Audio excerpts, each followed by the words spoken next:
Hello everyone, मैं हूं आदर्श। स्वागत करते हैं आप सभी का आपके इस इन्फोटेनिंग चैनल द डॉक्स टेस्ट पे।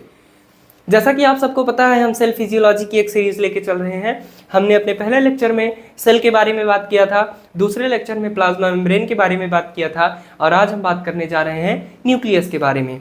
अगर आपको सेल क्या होता है डिटेल में जानना है, प्लाज्मा मेम्ब्रेन क्या होता है डिटेल में जानना है, तो आप मेरा लेक्चर 1 और 2 देख लीजिए। उसके बाद आप न्यूक्लियस वाले लेक्चर को देखिएगा, ठीक है। बहुत ज़्यादा टाइम वेस्ट ना करते हुए आइए स्टार्ट करते हैं और जानते हैं कि न्यूक्लियस क्या होता है, न्यूक्लियस का स्ट्रक्चर कैसा होता है, और न्यूक्लियस फंक्शन कैसे करता है, और न्यूक्लियस के बारे में और भी जानकारी हम लेंगे, ठीक है। तो पहले हम जानते हैं कि न्यूक्लियस क्या होता है। न्यूक्लियस हमारे सेल का ब्रेन होता है। जैसे हमारी बॉडी को पूरा हमारा ब्रेन कंट्रोल करता है, वैसे ही एक सेल को न्यूक्लियस कंट्रोल करता है, ठीक है। तो हम न्यूक्लियस को क्या बोलते हैं? Control centre of the cell. क्या बोलते हैं? Control centre of the cell. क्या बोलते हैं? न्यूक्लियस को हम control centre of the cell बोलते हैं। एक नाम से और जानते हैं, ब्रेन ऑफ द सेल। किस नाम से जानते हैं? Brain of the cell, control centre of the cell. Control centre of the cell क्यों बोलते हैं? क्योंकि हमारे जो न्यूक्लियस होता है उसके अंदर जेनेटिक इंफॉर्मेशन होती है। हमारा डीएनए, आरएनए, ये सारी चीज़ें हमारी न्यूक्लियस के अंदर ही होती है। तो हमारा सेल जितना पूरा फंक्शन जितना करता है वो सब हमारे न्यूक्लियस कंट्रोल करता है। इसीलिए हम इसको control centre of the cell बोलते हैं या फिर ब्रेन ऑफ द सेल बोलते हैं, ठीक है। न्यूक्लियस की डिस्कवरी की बात करें तो एक 1831 में स्कॉटिश बॉटनिस्ट थे रॉबर्ट ब्राउन।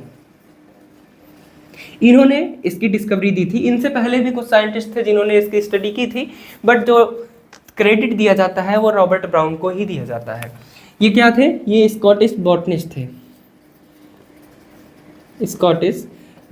थे, ठीक है। इससे रिलेटेड यहाँ पे कुछ क्वेश्चंस आपको, अब अगर कॉम्पिटिटिव एग्जाम देने जाते हैं वहाँ पे, या सेमेस्टर वाले एग्जाम जो कॉलेज या यूनिवर्सिटी में होते हैं, तो उसमें इससे रिलेटेड क्वेश्चंस पूछ सकते हैं। जैसे कि न्यूक्लियस की खोज किसने की थी, या डिस्कवरी न्यूक्लियस की कौन किया था? तो रॉबर्ट ब्राउन किए थे। कब किए थे? 1831 में किए थे। रॉबर्ट ब्राउन कौन थे? स्कॉटिश बॉटनिस्ट थे, ठीक है। ये तो एक इंट्रोडक्टरी था, इंट्रोडक्शन टाइप था कि ये न्यूक्लियस होता है, इसकी डिस्कवरी ये इन्होंने की थी, ठीक है। अब हमारी बॉडी में कुछ सेल्स ऐसे होते हैं जिनके पास न्यूक्लियस नहीं होता है, और कुछ सेल्स ऐसे होते हैं जिनके पास एक से ज़्यादा न्यूक्लियस होता है। आइए समझते हैं कौन कौन से वो सेल हैं।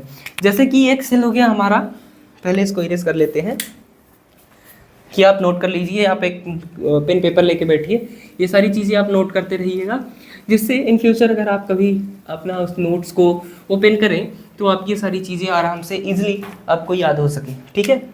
बहुत इंपॉर्टेंट लेक्चर है, बहुत ध्यान से कंसंट्रेट होकर समझिएगा, तभी समझ में आएगा, क्योंकि इसमें आरएनए डीएनए का खेल है आगे चल के।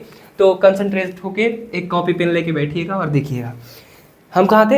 हम ये समझने वाले थे कि ऐसी कौन सा सेल होता है जिसमें न्यूक्लियस नहीं होता। बहुत लोगों को पता होगा, हमारी आरबीसी जो होती है, रेड ब्लड सेल्स, आरबीसी जो होती है, आजकल आईपीएल भी चल रहा है तो आईपीएल में नहीं जाते हैं, इसी में रहते हैं। आरबीसी ही है, रेड ब्लड सेल। आईपीएल में नहीं जाना है, रेड ब्लड सेल, ठीक है। रेड ब्लड सेल जो होता है उसमें न्यूक्लियस नहीं होता है। जो मेच्योर रेड ब्लड सेल होता है उसमें न्यूक्लियस नहीं होता है। जो इमेच्योर रेड ब्लड सेल्स होती हैं उसमें न्यूक्लियस होता है। ऐसे समझते हैं, जब हमारा इरेथ्रोब्लास्ट सेल से, जब हमारा जो स्टेम सेल से जब आरबीसी बनती है, जब इमेच्योर होती है, तो उसके पास, मान लो ये हमारा आरबीसी है, तो इसके पास न्यूक्लियस होगा, ठीक है। लेकिन जब ये हमारा इमेच्योर आरबीसी जो है, ये हमारा इमेच्योर आरबीसी है, इमेच्योर आरबीसी है, ठीक है। ये हमारी इमेच्योर आरबीसी है, ठीक है। ये हमारी इमेच्योर आरबीसी है। और जब जैसे ही ये हमारी जब मेच्योर आरबीसी हो जाती है, जब ये मेच्योर हो जाती है ये आरबीसी, तो ये जो हमारा न्यूक्लियस था ये बाहर निकल जाता है, ये बाहर निकल जाता है और यहाँ पे स्पेस बन जाता है किसके लिए, हीमोग्लोबिन के मॉलिक्यूल्स के लिए। यहाँ पे बहुत सारी हीमोग्लोबिन की मॉलिक्यूल्स आ जाती हैं। क्यों आ जाते हैं, हीमोग्लोबिन के मॉलिक्यूल्स रहेंगे तो हमारी बॉडी में ऑक्सीजन का जो ट्रांसपोर्टेशन है वो अच्छे से हो पाएगा। इसीलिए जब हमारा आरबीसी इमेच्योर होता है तो उसमें न्यूक्लियस पाया जाता है, लेकिन जब हमारा आरबीसी मैच्योर हो जाता है तो उसमें न्यूक्लियस नहीं पाया जाता। ठीक है, अब बात करते हैं कि ऐसा कौन सा सेल है जिसमें न्यूक्लियस एक से ज़्यादा होते हैं। वो हमारा मसल सेल होता है। कौन सा, muscle cell, skeletal muscle cell, skeletal muscle cell. ये एक सेल होती है जिसमें इन जो मसल की सेल होती हैं, जो स्केलेटल मसल्स होती हैं, उनमें जो सेल्स पाई जाती हैं उसमें आपको एक से ज़्यादा न्यूक्लियस देखने को मिलते हैं। ठीक है, ये तो एक इंट्रोडक्शन हो गया कि क्या होता है न्यूक्लियस, क्या होता है, क्या है, बेसिक इन्फॉर्मेशन था। ठीक है, ये एक बेसिक इन्फॉर्मेशन हो गया। अब हम इसके स्ट्रक्चर के बारे में बात करते हैं।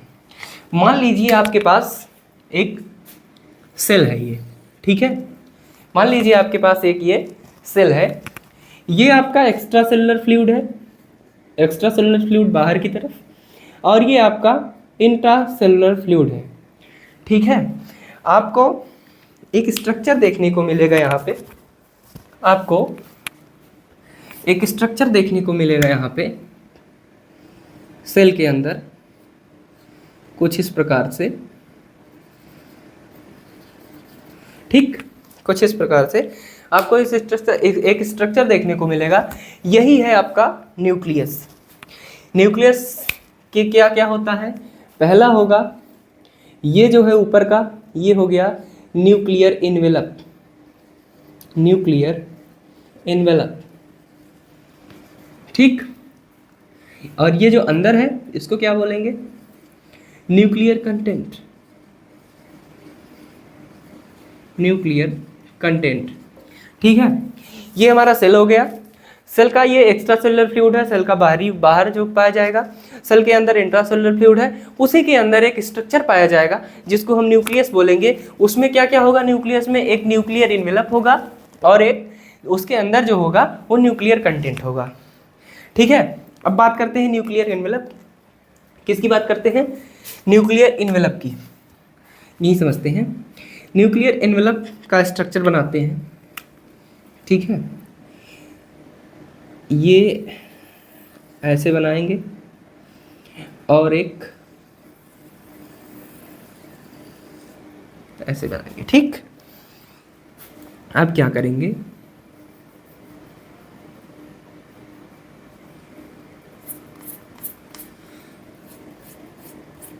भी बता रहे हैं कैसे बन रहा है ये स्ट्रक्चर। ठीक, कलरफुल बनाएंगे तो आपको समझने में आसानी होगी। ठीक है,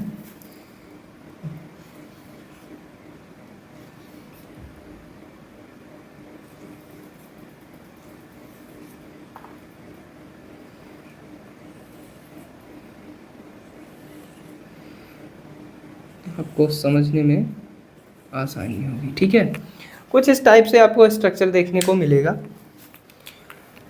कुछ इस प्रकार से।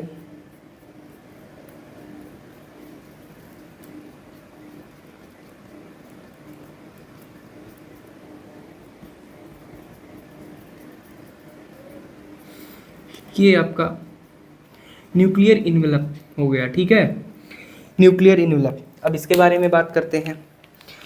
जब हमने इसको बाहर निकाला, ये जो न्यूक्लियस था इसको बाहर निकाला, कुछ इस प्रकार का स्ट्रक्चर देखने को मिला।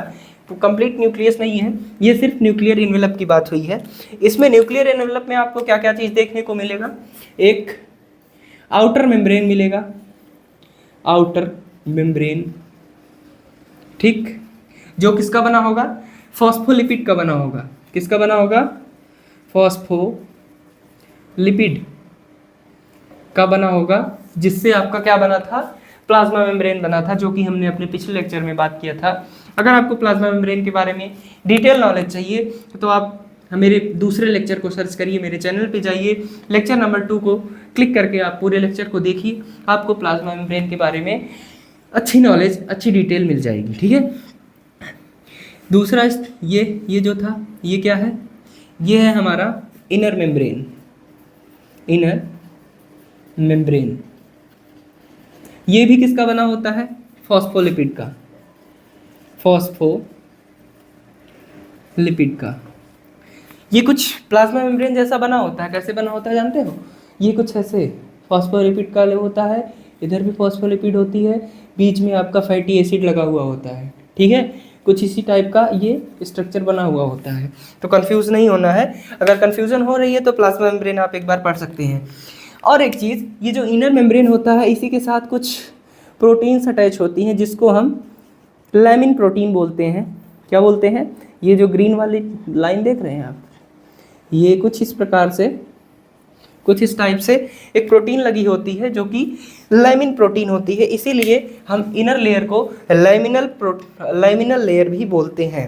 क्या, इनर मेम्ब्रेन किससे मिलके बना होता है, फॉस्फोलिपिड लेयर होती है जिसमें क्या होता है, लैमिन प्रोटीन होता है, लैमिन प्रोटीन, ठीक है, इससे बनके बना होता है। ये तो हमारा हो गया न्यूक्लियर इनवेलप। न्यूक्लियर एनवेलप में आपको क्या क्या चीज़ देखने को मिला, आउटर मेम्ब्रेन देखने को मिला, इनर मेम्ब्रेन देखने को मिला। जो हमारा आउटर मेम्ब्रेन और इनर मेम्ब्रेन था वो फॉस्फोलिपिड से बना हुआ था, और जो इनर मेम्ब्रेन था उसमें क्या चीज़ लगी हुई है, उसमें लैमिन प्रोटीन लगी हुई है, जिसकी वजह से इनर मेम्ब्रेन को और क्या बोलते हैं, लैमिनल मेम्ब्रेन भी बोलते हैं। और आपको जो ये स्ट्रक्चर दिख रहा है ब्लू कलर का, इसको हम बोलते हैं न्यूक्लियर पोर्स। क्या बोलते हैं, न्यूक्लियर पोर्स, ठीक। ये तो हो गया हमारा न्यूक्लियर इन्वेलप। न्यूक्लियर इन्वेलप में आपको ये स्ट्रक्चर्स देखने को मिलेंगे, outer membrane, inner membrane, nuclear pores. जो हमारा आउटर मेम्ब्रेन था वो किससे बना था, फॉस्फोलिपिड से बना था। जो हमारा इनर मेम्ब्रेन था वो भी फॉस्फोलिपिड से बना था, उसमें और क्या चीज़ लगा था, लैमिन प्रोटीन लगी थी, ठीक है, जिसकी वजह से इसको इनर लेयर को और क्या बोलते हैं, लैमिनल लेयर बोलते हैं। और जो आपको ये ब्लू वाला जो कट दिख रहा है, जो एक आपको यहाँ पे कट दिख रहा है, ये यहाँ पे क्या है, ये न्यूक्लियर पोर्स होते हैं, ठीक है, ये न्यूक्लियर पोर्स होते हैं।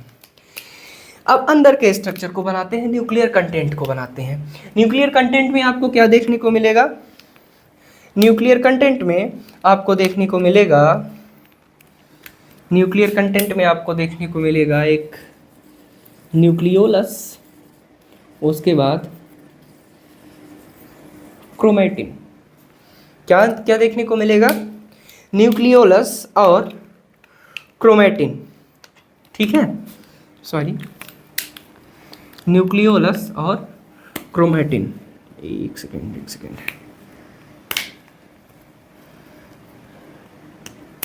सॉरी, क्या मिलेगा आपको, यहाँ पे मिलेगा क्रोमैटिन, क्या मिलेगा, क्रोमैटिन मिलेगा, और यहाँ पे ये क्या मिलेगा, ये मिलेगा न्यूक्लियोलस।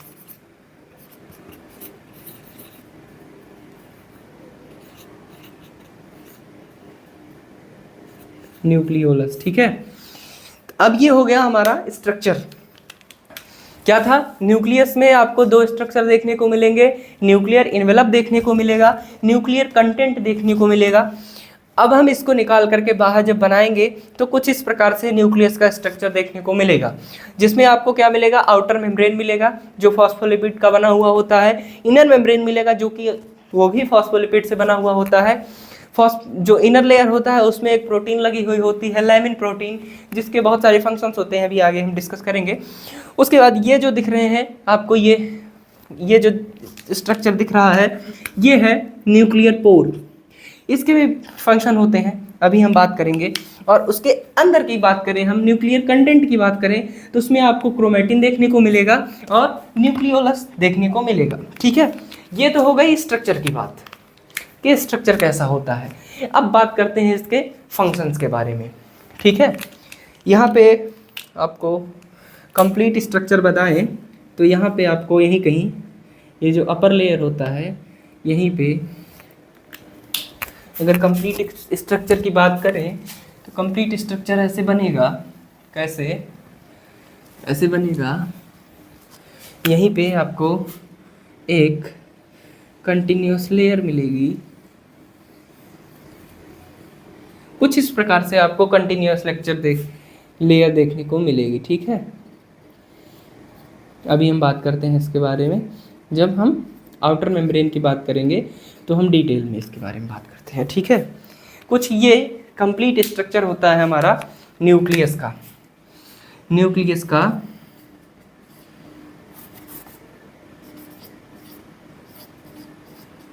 न्यूक्लियस का ये हमारा कंप्लीट स्ट्रक्चर है, कुछ इस तरह से देखने को मिलता है। आप एक बार स्क्रीनशॉट ले सकते हैं अगर चाहे तो।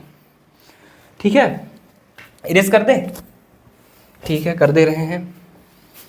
आई होप आप लोगों ने इसको स्ट्रक्चर को बना लिया होगा, नहीं बनाया होगा तो आपने एक स्क्रीनशॉट तो जरूर ही लिया होगा।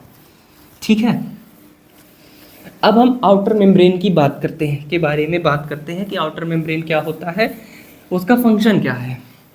हमने स्ट्रक्चर की बात कर लिया, स्ट्रक्चर कैसा था। अब हम आउटर मेम्ब्रेन की बात करते हैं। कुछ इस तरह से स्ट्रक्चर बना हुआ था, मेम्ब्रेन बनाते हैं पहले, कुछ इस तरह से स्ट्रक्चर बना हुआ था। ठीक है, कुछ इस प्रकार से स्ट्रक्चर बना हुआ था।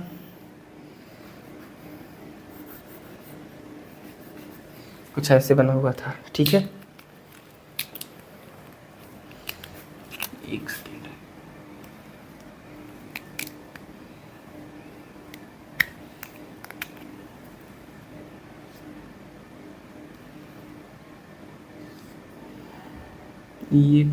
ये क्या बन रहा है, आप लोगों ने इसके बारे में पढ़ा होगा, इसके बारे में आप लोगों ने पढ़ा होगा। ये है आपका, ये क्या है आपका, ये है एंडोप्लाज्मिक रेटिकुलम। क्या है, क्या है? एंडोप्लाज्मिक रेटिकुलम, जिसपे ये क्या लगे हुए हैं, जिसपे ये क्या लगे हुए हैं, राइबोसोम्स लगे हुए हैं, जिसकी वजह से इसका पूरा नाम क्या हो जाता है, रफ एंडोप्लाज्मिक रेटिकुलम। ये क्या लगा हुआ है, ये क्या लगा हुआ है, राइबोसोम्स लगे हुए हैं। तो कुछ इस तरह से आपका आउटर स्ट्रक्चर देखने को मिलता है, आउटर मेम्ब्रेन देखने को मिलता है। ये तो इनर मेम्ब्रेन भी इसी में है, हम बता रहे हैं। ठीक है, अभी हम समझते हैं, अभी ये स्ट्रक्चर था। ठीक, तो ये जो हमारा आउटर मेम्ब्रेन है, ये किस चीज़ का काम करता है, ये हमारे साइटोसोल और न्यूक्लियोप्लाज्म के बीच का एक बैरियर की तरह काम करता है।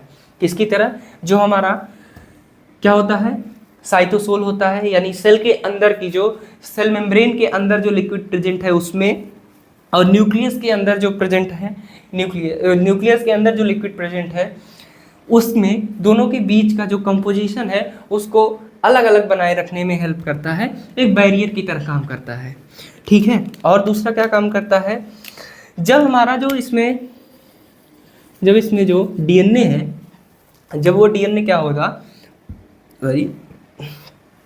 जब हमारे डीएनए में ट्रांसक्रिप्शन होगा, जब डीएनए में ट्रांसक्रिप्शन होगा तो एक क्या बनेगा, आरएनए आएगा। ठीक है, आरएनए आएगा। आरएनए क्या करता है, हमारा जो राइबोसोम होता है उससे जाकर के अटैच हो जाता है। ये हमारा राइबोसोम है कुछ इस टाइप से, एक सेकेंड, ये हमारा राइबोसोम है कुछ इस प्रकार। यहाँ पे क्या होगा, यहाँ पे क्या होगा आपका, ये आरएनए जो है वो आएगा, एमआरएनए, ये एमआरएनए जो है ये आएगा, इससे अटैच हो जाएगा, किससे, राइबोसोम्स से। राइबोसोम्स कहाँ थे, ये जो हमारा एंडोप्लाज्मिक रेटिकुलम है, रफ एंडोप्लाज्मिक रेटिकुलम, इसके सरफेस पे लगे हुए होते हैं। एंडोप्लाज्मिक रेटिकुलम में हम नेक्स्ट स्ट्रक्चर में बात करेंगे, अभी हम यहाँ पे इसका क्या फंक्शन है इस पर बात कर लेते हैं। तो जब हमारा यहाँ पे ट्रांसक्रिप्शन होगा, ट्रांसक्रिप्शन मतलब डीएनए से जब आरएनए बनेगा, तो उस आरएनए जब बाहर आएगा, हमारे न्यूक्लियस के बाहर आएगा, तो साइटोसोल में या साइटोप्लाज्म में जो राइबोसोम्स होंगे उससे जाकर अटैच होगा। ये जाकर के यहाँ पे जो राइबोसोम है एंडोप्लाज्मिक रेटिकुलम में, उस पे जाकर के अटैच हो गया। अब यहाँ पे जब अटैच हो जाता है तो ये क्या काम करता है, हमारा राइबोसोम क्या काम करता है, हमारा राइबोसोम ट्रांसलेशन का काम करता है, किसका? आरएनए का। आरएनए को ट्रांसलेट करके प्रोटीन सिंथेसिस करता है, प्रोटीन्स को यहाँ पे भेज देता है, किस में भेज देता है? इंडोप्लाज्मिक रेटिकुलम में भेज देता है। ठीक है, यहाँ पे आया आरएनए, आरएनए यहाँ पे आया, यहाँ पे ट्रांसलेट हुआ, उसके बाद ये इसमें से प्रोटीन सिंथेसिस जो हुई वो यहाँ पे भेज दिया। यहाँ पे क्या होगा? यहाँ पे प्रोटीन मॉडिफाई होंगी, मॉडिफाई होंगी। और क्या होता है एंडोप्लाज्मिक रेटिकुलम में, इसके बारे में हम नेक्स्ट लेक्चर में बात करेंगे। अभी एक बेसिक अंडरस्टैंडिंग रखते हैं कि यहाँ पे जो आया, यहाँ पे प्रोटीन जो आई उसको मॉडिफाई करके आगे बढ़ा देगा। यहाँ पे एक विसाइकल स्ट्रक्चर होता है, उसके थ्रू बाहर निकल के एक दूसरा स्ट्रक्चर होता है गोल्जी एपरेटस, उसमें जाके फर्दर मॉडिफिकेशंस होती हैं। ठीक है, तो अभी उसके बारे में हम आगे वाले लेक्चर्स में बात करेंगे। अभी हम आउटर मेम्ब्रेन पे ही रुकते हैं। आउटर मेम्ब्रेन का क्या काम था? सेलेक्टिव बैरियर की तरह काम करता था। ये हमारे आरएनए को ट्रांसलेट करने का काम करता था। कैसे? कि जो हमारा आउटर मेम्ब्रेन था उसी से लगी हुई इंडोप्लाज्मिक रेटिकुलम होती है। इंडोप्लाज्मिक रेटिकुलम में प्रेजेंट जो राइबोसोम होता है, राइबोसोम पे जब आरएनए एमआरएनए जाके लगता है तो उसको ट्रांसलेट करके प्रोटीन्स को इंडोप्लाज्मिक रेटिकुलम के अंदर पुश कर देता है, जहाँ पे जो प्रोटीन्स होती हैं उसको मॉडिफाई किया जाता है और आगे के प्रोसेस के लिए गोल्जी एपरेटस तक भेज दिया जाता है, जिसके बारे में हम गोल्जी एपरेटस के बारे में आगे बात करेंगे। गोल्जी एपरेटस इंडोप्लाज्मिक रेटिकुलम के लिए पर्टिकुलर एक लेक्चर होगा, आगे वाली वीडियोस में आपको देखने को मिलेंगी। तो ये हमारा आउटर मेम्ब्रेन हो गया। क्या काम करता है आउटर मेम्ब्रेन? हमारा क्या काम करता है? सेलेक्टिव बैरियर का काम करता है। दूसरा क्या काम करता है? वो हमारे आरएनए को, न्यूक्लियस के अंदर जो डीएनए है उसके ट्रांसक्रिप्शन होने के बाद आरएनए को ट्रांसलेट करके उस जो हमारा इंडोप्लाज्मिक रेटिकुलम था, इंडोप्लाज्मिक रेटिकुलम किसका पार्ट है? आउटर मेम्ब्रेन का पार्ट है। उस पे जो राइबोसोम प्रेजेंट है वो क्या करेगा? वो ट्रांसलेट करके प्रोटीन्स को इंडोप्लाज्मिक रेटिकुलम के अंदर भेज देगा, वहाँ पे मॉडिफिकेशंस होंगी। उसके बाद फर्दर मॉडिफिकेशंस के लिए वो किस में भेज देगा? गोल्जी एपरेटस को भेज देगा। ठीक है, तो ये हमारा आउटर मेम्ब्रेन हो गया। अब हम बात करते हैं इनर मेम्ब्रेन के बारे में। अब हम बात करते हैं कि इनर मेम्ब्रेन क्या करता है। इनर मेम्ब्रेन का बहुत इंटरेस्टिंग काम है, ऐसा समझते हैं। ये है हमारा सेल। ठीक है,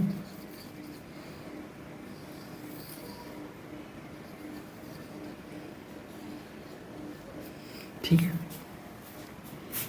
ये है हमारा इनर मेम्ब्रेन। अब इनर मेम्ब्रेन में क्या था? इनर मेम्ब्रेन में एक प्रोटीन लगी होती है जिसको हम क्या बोलते हैं? Lamin protein. इसकी वजह से इसको क्या, इनर को क्या बोला जाता है? लैमिनल लेयर। अब क्या होगा? अब क्या होगा? हमारा ये इनर लेयर या लैमिनल प्रोटीन किस चीज़ में फंक्शन करता है? ये हमारा, मान लीजिए ये हमारा, ये मान लीजिए ये डीएनए है। स्ट्रक्चर अच्छा नहीं बनेगा, कोई बात नहीं, समझने की देरी है। समझ में आना चाहिए, स्ट्रक्चर काम चलाने लायक बन जाता है। तो ठीक है, ये हमारा डीएनए हो गया। अब हमारा लैमिन प्रोटीन किस किस चीज़ में हेल्प करता है? ठीक है, लैमिन प्रोटीन हमारा हेल्प करता है एक तो किस में? डीएनए रेप्लिकेशन में।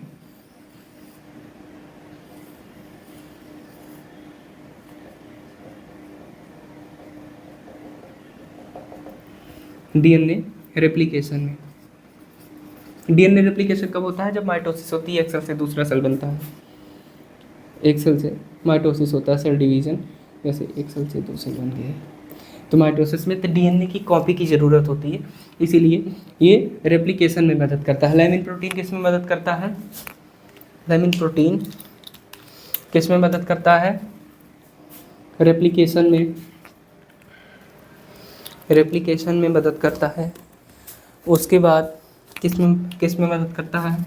उसके बाद ये हेल्प करता है ट्रांसक्रिप्शन में। किस में मदद करता है? ट्रांसक्रिप्शन में। ये हो गया हमारा आरएनए। ठीक है, ट्रांसक्रिप्शन में हेल्प करता है हमारा लैमिन प्रोटीन। और किस में हेल्प करता है? और हमारा लैमिन प्रोटीन और हमारा लाइमिन प्रोटीन जो है वो हमारे डीएनए को ऑर्गेनाइज करने का काम करता है, कंडेंस करने का काम करता है। क्या काम करता है? कंडेंस या ऑर्गेनाइज करने का काम करता है। कहने का मतलब जब हमारा जो ये डीएनए है ये एक जगह पे इकट्ठा हुआ ऑर्गेनाइज होता है, उसको ऑर्गेनाइजेशन को काम करता है हमारा लाइमिन प्रोटीन। ठीक है, क्या क्या काम किया लाइमिन प्रोटीन? लाइमिन प्रोटीन डीएनए रेप्लिकेशन में काम किया, ट्रांसक्रिप्शन में हेल्प किया और हमारे डीएनए को ऑर्गेनाइज रखने में हेल्प किया। ये हमारे इनर मेम्ब्रेन का फंक्शन हो गया। ठीक है, अब बात करते हैं न्यूक्लियर पोर्स के बारे में। किसके बारे में? न्यूक्लियर पोर्स के बारे में। समझ में आ रहा होगा? अगर कोई चीज़ आपको नहीं समझ में आती है तो आप बेझिझक कमेंट में लिख सकते हैं, हम उसको फिर से समझाने की पूरी कोशिश करेंगे। ठीक है, अब हम बात करते हैं किसकी? न्यूक्लियर पोर्स की। ठीक है, किसकी? न्यूक्लियर पोर्स की।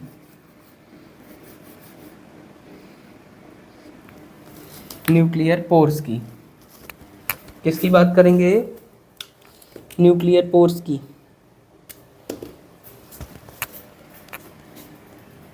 Sorry for interruption. ये देखिए, ये है न्यूक्लियर पोर्स की बात करेंगे। ठीक है,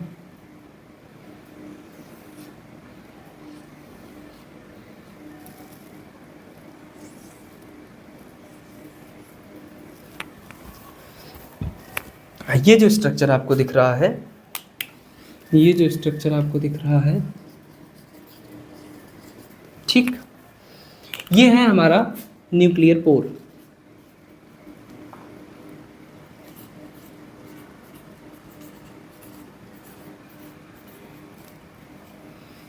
न्यूक्लियर पोर, ठीक है, ये आपका न्यूक्लियर पोर हो गया। अब न्यूक्लियर पोर का काम क्या होता है? हमारा न्यूक्लियर पोर एक तरह से ट्रांसपोर्ट होने में हेल्प करता है। किस चीज़ का? आयंस मॉलिक्यूल्स ट्रांसपोर्ट होने में हेल्प करता है। अब जो न्यूक्लियस के अंदर ट्रांसपोर्टेशन होता है वो दो टाइप का होता है। कैसा? एक्टिव ट्रांसपोर्टेशन, एक्टिव ट्रांसपोर्टेशन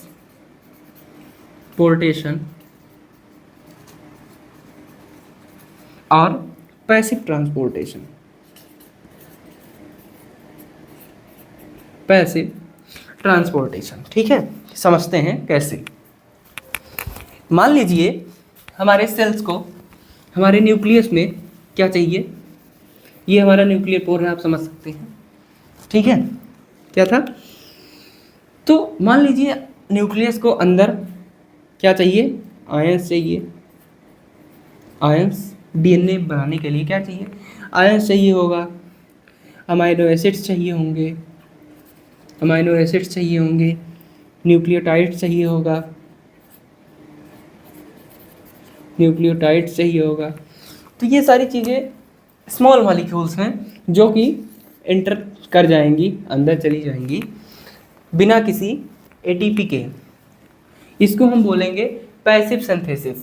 जब हमारे न्यूक्लियस में कोई लार्ज मॉलिक्यूल्स एंटर करता है तो यहाँ पे न्यूक्लियर पोर्स को क्या चाहिए होता है? एटीपी की रिक्वायरमेंट होती है। जब एटीपी की रिक्वायरमेंट होगी तो उसको हम एक्टिव ट्रांसपोर्टेशन बोलेंगे, और जिस कंडीशन में एटीपी की रिक्वायरमेंट नहीं होगी उसको हम पैसिव ट्रांसपोर्टेशन बोलेंगे। तो जब स्मॉल मॉलिक्यूल्स आएंगे, जैसे आयंस हो गया, अमाइनो एसिड हो गए, न्यूक्लियोटाइड्स हो गया, ये सारी चीज़ें जब इंपोर्ट होती हैं या अंदर जाती हैं तो क्या होता है? एटीपी की रिक्वायरमेंट नहीं होती, तो इसको हम पैसिव ट्रांसपोर्टेशन बोल देते हैं, ठीक है। और क्या काम करता है? और जब हमारे लार्ज प्रोटीन्स जाते हैं, जैसे प्रोटीन्स हो गया, मानते हैं ऐसे समझते हैं, ये हमारा न्यूक्लियर पोर हो गया, ठीक है, ये हमारा न्यूक्लियर पोर हो गया। यहाँ से क्या हुआ? ट्रांसक्रिप्शन हुआ, आरएनए आया, एमआरएनए आया, ठीक है, आरएनए आया। अब साइटोप्लाज्म में प्रेजेंट जो राइबोसोम था उससे जाके अटैच हुआ, ये राइबोसोम है, ठीक है। राइबोसोम से आकर के आपका आरएनए अटैच हुआ, कौन सा, एमआरएनए, ठीक, ये अटैच हुआ। अब यहाँ पे क्या हुआ, इसका ट्रांसलेशन हुआ। अब ये किस किस चीज़ में कन्वर्ट हुआ, ट्रांसलेशन होके ये बन गया प्रोटीन्स में, प्रोटीन्स बने, ठीक है, प्रोटीन्स बने जो कि कुछ इस प्रकार से बने, ठीक है, ऐसे बन गए, ठीक।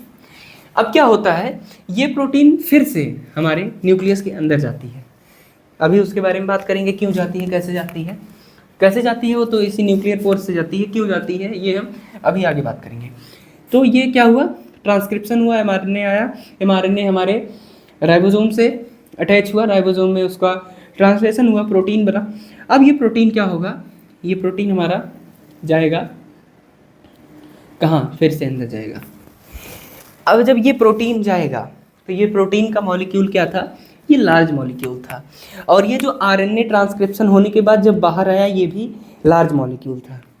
अब ये जो एक्सपोर्ट हुआ, मतलब यहाँ से आरएनए जो बाहर आया, आरएनए का मॉलिक्यूल, और ये जो लार्ज प्रोटीन का मॉलिक्यूल फिर से अंदर जाएगा, तो इन दोनों को इंपोर्ट होने और एक्सपोर्ट होने में एटीपी की ज़रूरत पड़ेगी, और इसी को हम क्या कहेंगे, एक्टिव ट्रांसपोर्टेशन कहेंगे, ठीक है। और जो इससे पहले हमने क्या कहा था, इससे पहले हमने जैसे मान लीजिए यहाँ पे हमको आयंस हो गया, अमाइनो एसिड्स हो गए, न्यूक्लियोटाइड्स हो गए, अगर इसको हमको इंपोर्ट या एक्सपोर्ट करना है, मतलब न्यूक्लियस के अंदर ले जाना है या न्यूक्लियस के बाहर ले जाना है, तो हमको किसी भी टाइप की एटीपी की ज़रूरत नहीं पड़ेगी, तो इसको हम पैसिव ट्रांसपोर्टेशन बोलेंगे, ठीक है। एक्टिव ट्रांसपोर्टेशन किसको बोलेंगे, जब हमारे न्यूक्लियस के अंदर कोई लार्ज मॉलिक्यूल्स को इंपोर्ट या एक्सपोर्ट करना होगा, जैसे आरएनए हो गया, प्रोटीन के मॉलिक्यूल्स बड़े हो गए, तो इसको ट्रांसपोर्ट करने के लिए एटीपी की रिक्वायरमेंट होगी। तो जब एटीपी की रिक्वायरमेंट होगी तो उसको हम क्या बोल देंगे, एक्टिव ट्रांसपोर्टेशन बोल देंगे। और जब हमारे स्मॉल मॉलिक्यूल्स का इंपोर्ट या एक्सपोर्ट होगा न्यूक्लियस के अंदर या न्यूक्लियस के बाहर, तो एटीपी की रिक्वायरमेंट नहीं होगी। जहाँ पे एटीपी की रिक्वायरमेंट ट्रांसपोर्टेशन में नहीं होगी, उसको हम क्या बोल देंगे, पैसिव ट्रांसपोर्टेशन, ठीक है। इतना समझ में आया, ठीक है। अब आगे बात करते हैं किसके बारे में, तो हमने बात किया किसके बारे में, आउटर मेम्ब्रेन के बारे में बात किया, जिसमें एंडोप्लाज्मिक रेटिकुलम था, ट्रांसक्रिप्शन हुआ, ट्रांसक्रिप्शन होने के बाद एंडोप्लाज्मिक रेटिकुलम पे जो प्रेजेंट राइबोसोम्स था उससे आरएनए अटैच होकर ट्रांसलेट होकर प्रोटीन जो है वो एंडोप्लाज्मिक रेटिकुलम के अंदर गया, वहाँ पे सिंथेसिस होके फर्दर प्रोसेस के लिए गोल्गी एपरेटस में भेज दिया गया, ठीक है। वो गोल्गी एपरेटस क्या होता है या एंडोप्लाज्मिक रेटिकुलम का कंप्लीट फंक्शन क्या है, इस सब के बारे में हम नेक्स्ट लेक्चर में बात करेंगे। तो हमने आउटर मेम्ब्रेन के बारे में पढ़ा, जो कि बैरियर की तरह काम करता है। उसमें एंडोप्लाज्मिक रेटिकुलम होता है, रफ एंडोप्लाज्मिक रेटिकुलम होता है। रफ क्यों होता है, क्योंकि उस पर राइबोसोम्स लगे होते हैं। और जब हमारे सेल के अंदर, जब हमारे न्यूक्लियस के अंदर ट्रांसक्रिप्शन होता है, तो आरएनए बाहर आता है, और आरएनए जाकर के हमारे एंडोप्लाज्मिक रेटिकुलम में प्रेजेंट जो राइबोसोम्स होते हैं उससे जाकर के अटैच हो जाता है। वहाँ पे उसमें ट्रांसलेशन होता है। ट्रांसलेशन होने के बाद वो प्रोटीन हमारे एंडोप्लाज्मिक रेटिकुलम के अंदर जाती है। वहाँ पे प्रोटीन का मॉडिफिकेशन होता है और फर्दर मॉडिफिकेशंस के लिए गोल्गी एपरेटस में भेज दिया जाता है। ये हमारा आउटर मेम्ब्रेन का फंक्शन हो गया। इनर मेम्ब्रेन का क्या फंक्शन था? इनर मेम्ब्रेन का फंक्शन ये था कि उसमें लेमिन प्रोटीन लगी थी। वो किस किस चीज़ में हेल्प करता था? डीएनए रेप्लिकेशन में हेल्प करता था, डीएनए ट्रांसक्रिप्शन में हेल्प करता था, उसके बाद डीएनए ऑर्गेनाइजेशन में हेल्प करता था, ऑर्गेनाइज होने में हेल्प करता था। ठीक है। न्यूक्लियर पोर्स की बात कर लें। न्यूक्लियर पोर्स की जब हमने बात की तो उसमें क्या हुआ था? न्यूक्लियर पोर्स में हमारा जो सेल के अंदर इंपोर्ट एक्सपोर्ट होने का ट्रांसपोर्टेशन था, मॉलिक्यूल्स का इंपोर्ट जो एक्सपोर्ट या इंपोर्ट जो हो रहा था, वो सारा न्यूक्लियर पोर्स के थ्रू हो रहा था। अब न्यूक्लियर पोर्स के थ्रू जो ट्रांसपोर्टेशन होगा वो दो टाइप का होता है, active transportation, passive transportation. Active transportation वो होता है जिसमें एटीपी की रिक्वायरमेंट होती है। जब लार्ज मॉलिक्यूल्स किसी न्यूक्लियर पोर्स के थ्रू अंदर या बाहर जाते हैं तब उसमें एटीपी की रिक्वायरमेंट होती है, उसको हम बोलते हैं एक्टिव ट्रांसपोर्ट। और जब न्यूक्लियस के अंदर कोई स्मॉल मॉलिक्यूल अंदर या बाहर जाता है तो वहाँ पे एटीपी की रिक्वायरमेंट नहीं होती है, उसको हम बोलते हैं पैसिव ट्रांसपोर्ट। ठीक है, अब हम समझते हैं न्यूक्लियर कंटेंट के बारे में बात करते हैं। हम न्यूक्लियर एनवेलप के बारे में बात कर लिए, क्या क्या था, आउटर मेम्ब्रेन, इनर मेम्ब्रेन और न्यूक्लियर पोर्स। हमने इन 3 चीज़ के बारे में बात कर लिया। अब हम बात करते हैं न्यूक्लियोलस और क्रोमैटिन के बारे में। ठीक है, तो बात करते हैं क्रोमैटिन के बारे में। किसके बारे में? क्रोमैटिन के बारे में। क्रोमैटिन, क्रोमैटिन होता क्या है? क्रोमैटिन होता ये है कि जो हमारा डीएनए है, वो जो हमारा डबल हेलिकल डीएनए होता है वो बहुत बड़ा होता है। ठीक है, तो उसको कंडेंस फॉर्म में रखने के लिए, उसको एक कम्पैक्ट फॉर्म में रखने के लिए जो एक स्ट्रक्चर बनता है, एक स्ट्रक्चर बनता है, उसको हम क्रोमैटिन बोलते हैं। वो स्ट्रक्चर कैसे बनता है? वो स्ट्रक्चर ऐसे बनता है कि एक हिस्टोन की प्रोटीन होगी, ये डीएनए आपका डबल हेलिकल डीएनए आएगा, इस पे रैप होगा। ठीक है, फिर आएगा, फिर एक हिस्टोन प्रोटीन होगा, फिर यहाँ रैप होगा, फिर ये हिस्टोन प्रोटीन होगा। कुछ इस प्रकार से एक स्ट्रक्चर बनता चला जाएगा। कैसा स्ट्रक्चर? यहाँ पे जो आपका डीएनए होगा वो उस हिस्टोन प्रोटीन पे अच्छे से रैप हुआ होगा, जैसे ऊन का गोला, कुछ उस टाइप से रैप हुआ होगा। ठीक है, तो ये आपका कुछ इस प्रकार से आपका क्रोमैटिन स्ट्रक्चर दिखेगा। कैसा स्ट्रक्चर क्रोमैटिन का दिखेगा? जैसे एक धागे के ऊपर बहुत सारी मोतियां लगी हों, कुछ उस टाइप से आपका क्रोमैटिन का स्ट्रक्चर दिखेगा। हम जो ये स्ट्रक्चर आपको बना है, जब यही स्ट्रक्चर ऐसे बड़ा सा बन जाता है, ऐसे कुछ इस टाइप से, तो इस कंप्लीट स्ट्रक्चर को हम क्रोमैटिन बोलते हैं। अब अगर हम इस डीएनए को निकालेंगे, अभी तो ये हमारा इतने स्ट्रक्चर इतने शेप में आ गया, लेकिन अगर इसको हम निकाल के एक सिंगल रखेंगे, एक सिंगल लाइन में रखेंगे, तो हमारा डीएनए बहुत बड़ा हो जाएगा और न्यूक्लियस हमारा छोटा सा होता है। तो उस न्यूक्लियस में रखने के लिए ये किस फॉर्म में रहता है? क्रोमैटिन के फॉर्म में रहता है। क्रोमैटिन बेसिकली आपका डीएनए ही होता है, जो कि हिस्टोन प्रोटीन में रैप होके एक धागे पे मोती के जैसे एक धागे पे बहुत सारी मोतियां जड़ दी जाएं, कुछ उसी टाइप से आपका क्रोमैटिन का स्ट्रक्चर होता है, आपका क्रोमैटिन होता है। ठीक है, ये क्रोमैटिन इस टाइप का होता है। ठीक, अब क्रोमैटिन के फंक्शन की बात करें, तो क्रोमैटिन के फंक्शन की बात करें तो क्रोमैटिन के फंक्शन की बात करें तो मान लीजिए यहाँ पे एक डीएनए बनाते हैं।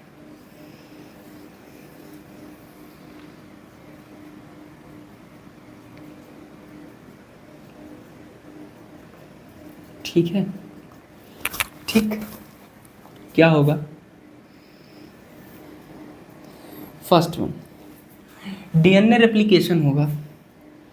क्रोमैटिन की मदद से डीएनए रेप्लिकेशन होता है। ठीक है, डीएनए रेप्लिकेशन होगा, जिससे आपका एक डीएनए की कॉपी बनती है। ठीक है, डीएनए ट्रांसक्रिप्शन होगा, जिससे आपका आरएनए वगैरह बनेगा, आरएनए बनेगा। ठीक है, जिससे आपका आरएनए बनेगा। ये है आरएनए। क्या हुआ यहाँ पे? ट्रांसक्रिप्शन। क्या हुआ यहाँ पे? ट्रांसक्रिप्शन। ठीक, आई होप आप लोग को दिख रहा होगा। अगर नहीं दिख रहा है तो हम इसको थोड़ा सा और ऊपर बनाते हैं, थोड़ा सा और ऊपर बनाते हैं। ठीक है, थोड़ा सा और ऊपर बनाते हैं। क्या बनाते हैं? ये है आपका डीएनए।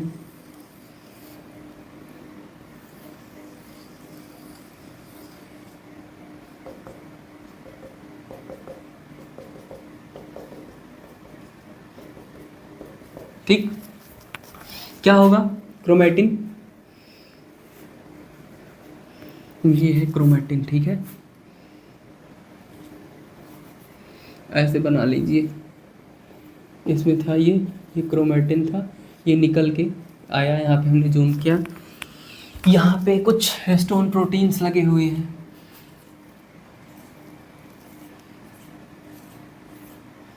ठीक, ये क्या है, ये हिस्टोन प्रोटीन्स हैं जो कि ऑप्टमर होते हैं, ऑप्टमर होते हैं। और ये प्रोटीन्स क्या होते हैं, हिस्टोन प्रोटीन्स पॉजिटिवली चार्ज होते हैं। ठीक, और ये है हमारा डीएनए, ये है डीएनए जो कि नेगेटिव चार्ज होता है। ठीक है, अब हमारा डीएनए जो है वो हिस्टोन प्रोटीन से लगा हुआ है कि क्रोमेटिन का स्ट्रक्चर लिया, उसमें क्या हुआ, क्रोमेटिन से हमारा क्या बना, ये हमारे डीएनए रेप्लिकेशन में हेल्प करता है। यहाँ पे डीएनए बनाया कुछ इस टाइप से, ठीक है। ठीक, डीएनए रेप्लिकेशन हुआ फर्स्ट वन। दूसरा क्या काम करता है, ट्रांसक्रिप्शन में हेल्प करता है, आरएनए ट्रांसक्रिप्शन में हेल्प करता है। सेकंड केस में क्या होता है, ये है हमारा क्रोमेटिन ठीक, इससे न्यूक्लियोसोम्स बनते हैं। न्यूक्लियोसोम्स किसको बोलते हैं, जैसे ये हमारा क्या हो गया, हिस्टोन प्रोटीन हो गया जो ऑप्टमर होता है। ठीक है, कुछ हिस्टोन प्रोटीन्स हो गए जो कि ऑप्टमर है। ठीक है, अब इस पे हमारा डीएनए आया, ऐसे ऐसे रैप हुआ, ऐसे ऐसे रैप हुआ, और जो ये कंप्लीट स्ट्रक्चर बनता है इसको हम क्रोमेटिन बोलते हैं। जो कॉम्पैक्ट होते कॉम्पैक्ट होकर के, जो सबसे ज़्यादा कॉम्पैक्ट होकर बनाता है क्या, क्रोमोसोम, अभी बात करते हैं। तो ये क्या बना,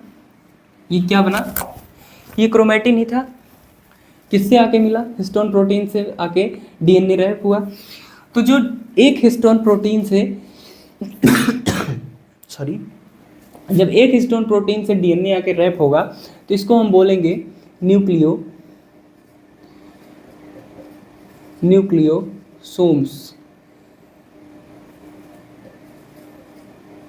न्यूक्लियोसोम्स। ठीक, इसको हम बोलेंगे न्यूक्लियोसोम्स। दूसरा केस क्या होगा, रेगुलेट जीन, ये जीन को रेगुलेट करता है, रेगुलेट्स जीन। अब यहाँ से हम एक जीन का स्ट्रक्चर लेते हैं, मान लीजिए ये, ठीक है, जीन को रेगुलेट करता है ऐसे। पहले हम एक डीएनए बनाते हैं, ठीक है। अब क्या किया, जीन को कैसे रेगुलेट किया, मान लीजिए कोई हमको एक ये स्पेसिफिक पार्ट लेना है, इसको हमको रीड करना है या स्टडी करनी है, ट्रांसक्रिप्शन करा के आरएनए निकाल के कि क्या इसमें जो कोड्स लगे हुए हैं उन सारी चीज़ों को पढ़ना है। तो उसको हमको डिटेल में पढ़ना होगा, ट्रांसक्रिप्शन वगैरह, ट्रांसलेशन वगैरह करके प्रोटीन, अमीनो एसिड सारी चीज़ें देखनी होगी। तो यहाँ पे बनेगा, ये जो जीन था अच्छे से बना, ठीक, जीन बना। और एक इधर बनेगा, क्रोमेटिन दो टाइप के होते हैं, वही समझाने की कोशिश कर रहा हूँ। अभी देखिएगा क्या था, इधर बना, इधर भी कुछ इस प्रकार से स्ट्रक्चर बना, ठीक है। अब क्या होगा, जब ये जीन को हमको पढ़ना है या ट्रांसक्रिप्शन होना है, तो यहाँ पे अगर हम कोई मेथिल ग्रुप ऐड कर देते हैं, CH3 ऐड कर देते हैं, कोई मेथिल ग्रुप ऐड कर देते हैं, तो ये क्या होगा, ये टाइटली पैक्ड हो जाएगा और ये लूज नहीं होगा, इसमें ट्रांसक्रिप्शन होना बंद हो जाएगा या ट्रांसक्रिप्शन नहीं होगा। इस टाइप को हम क्या बोलते हैं, इस टाइप के क्रोमेटिन को हम क्या बोलते हैं, हेट्रोक्रोमेटिन। क्या बोलते हैं, हेट्रोक्रोमेटिन। किसको हेट्रोक्रोमेटिन बोलते हैं, आया, डीएनए आया, यहाँ पे हमने डीएनए लिया, डीएनए के एक जीन को लिया, एक जीन को हमने जब इसमें हमने मेथिल ग्रुप को ऐड कर दिया तो ये टाइटली पैक्ड हो गया, बहुत अच्छे से पैक्ड हो गया। अब अगर इसको हम खोलने की कोशिश करेंगे तो ये खुलेगा नहीं, तो इसमें जो होगा ट्रांसक्रिप्शन नहीं होगा। तो ये किस टाइप का बनेगा, ये हेट्रोक्रोमेटिन बनेगा। ठीक है, कैसा बनेगा, हेट्रोक्रोमेटिन बनेगा। दूसरी बात करें यहीं पे जहाँ पे हमने CH3 ऐड किया था या मिथाइल ऐड किया था, जिसको हम मिथिलेशन बोलते हैं, इसी जगह पे अगर हम क्या ऐड कर देते हैं, एक एसिटाइल ग्रुप ऐड कर देते हैं, कार्बोक्सी ग्रुप ऐड कर देते हैं, ठीक, कार्बोक्सी ग्रुप ऐड कर देते हैं, जिसको हम बोलते हैं एसिटाइलेशन बोलते हैं।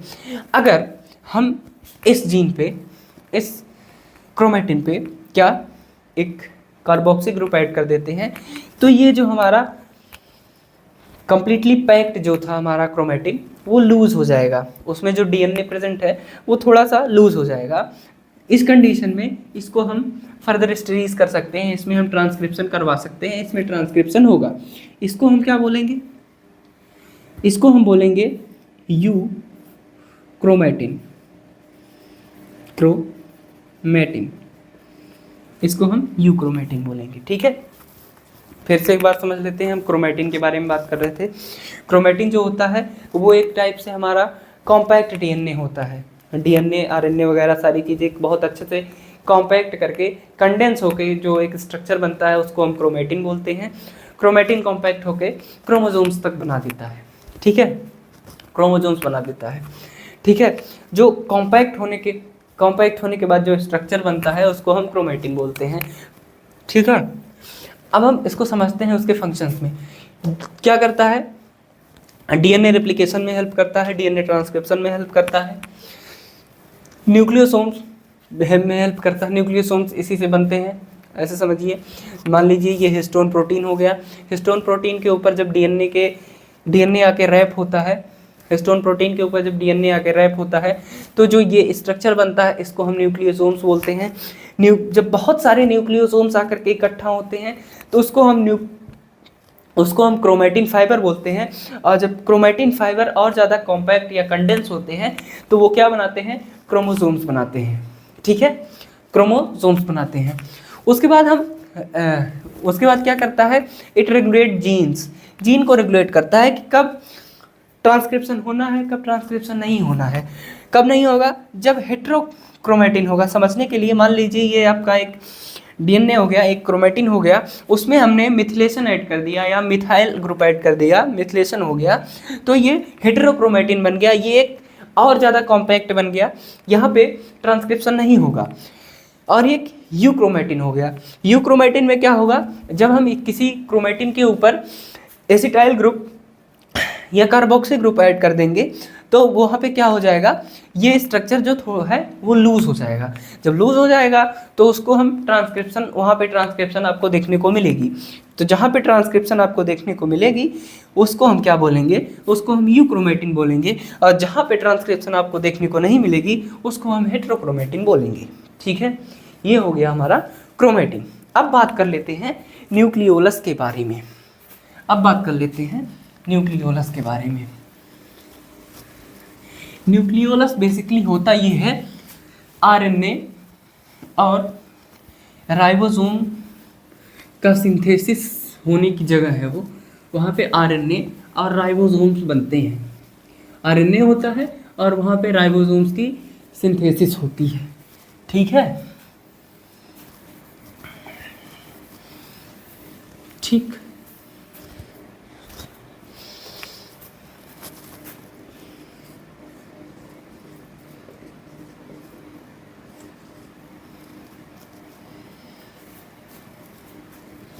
ये है आपका न्यूक्लियोलस। हम बात करते हैं न्यूक्लियोलस के बारे में।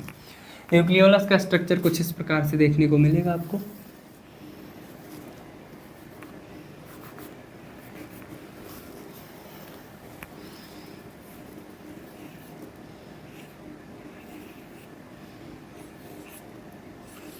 ये है आपका, बन गया आपका न्यूक्लियोलस।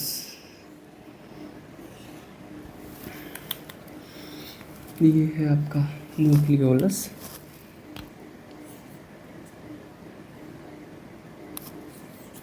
ठीक,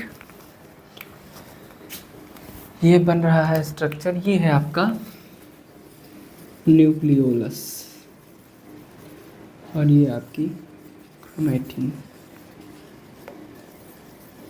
ये जो स्ट्रक्चर आपको दिख रहा है ये है न्यूक्लियोलस। अब समझते हैं क्या होता है इसमें। ठीक है, ये है आपका डीएनए। डीएनए से क्या बना आपका? आरएनए बना। कौन सा?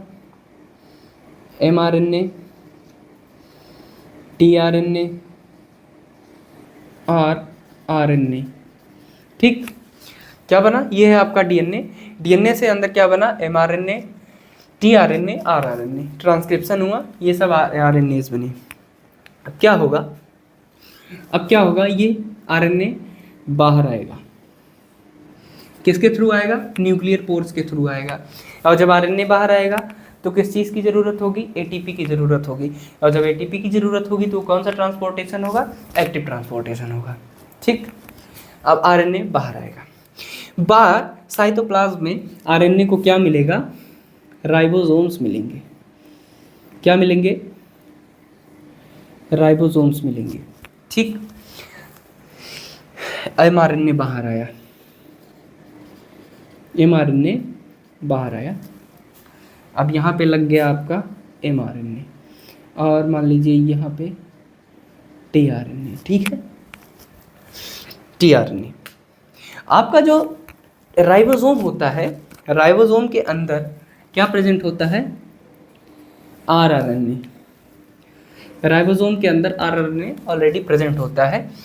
तो आपका जो ये क्या बोलते हैं, आपके एमआरएनए पे और टीआरएनए पे जो कोडॉन्स लगे हुए होते हैं, जो कोडॉन्स लगे हुए होते हैं उनको ये पढ़ता है आपका राइबोसोम।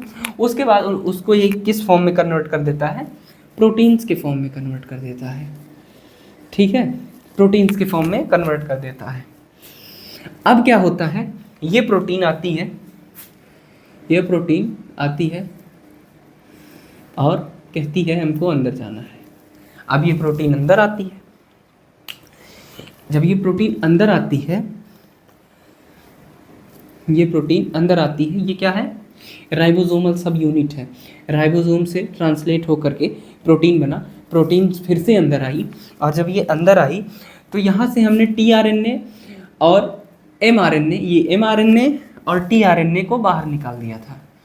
टीआरएनए को बाहर निकाल दिया था। ठीक है, क्या काम किया था हमने एमआरएनए और टीआरएनए को बाहर निकाल दिया था, लेकिन आरआरएनए यही था। तो जब ये हमारा राइबोसोमल सब यूनिट या फिर प्रोटीन यहाँ पे आया तो ये क्या हुआ? ये टीआरएनए से मिल गया, ये आरआरएनए से मिल गया, आरआरएनए से मिल गया और मिल करके एक स्ट्रक्चर और क्या बना है? यहाँ पे आकर के इकट्ठा हो गया, यहाँ पे आकर के रुक गया। तो ये बन गया हमारा न्यूक्लियोलस। न्यूक्लियोलस में क्या होता है? आरआरएनए होता है और राइबोसोम्स होते हैं, जो कि मतलब राइबोसोम की सिंथेसिस यहीं पे होती है।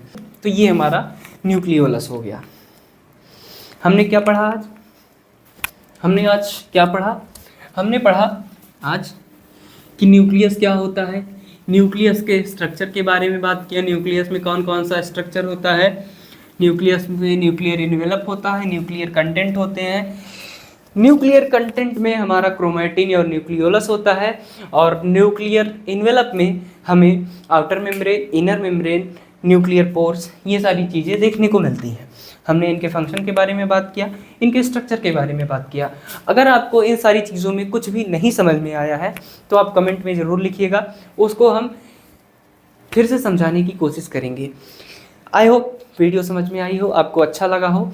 अगर वीडियो समझ में आई है और अच्छा लगा है तो वीडियो को लाइक कर दीजिए और इस चैनल पे आप नए हैं तो सब्सक्राइब कर दीजिए और अपने दोस्तों के साथ भी शेयर कर दीजिए।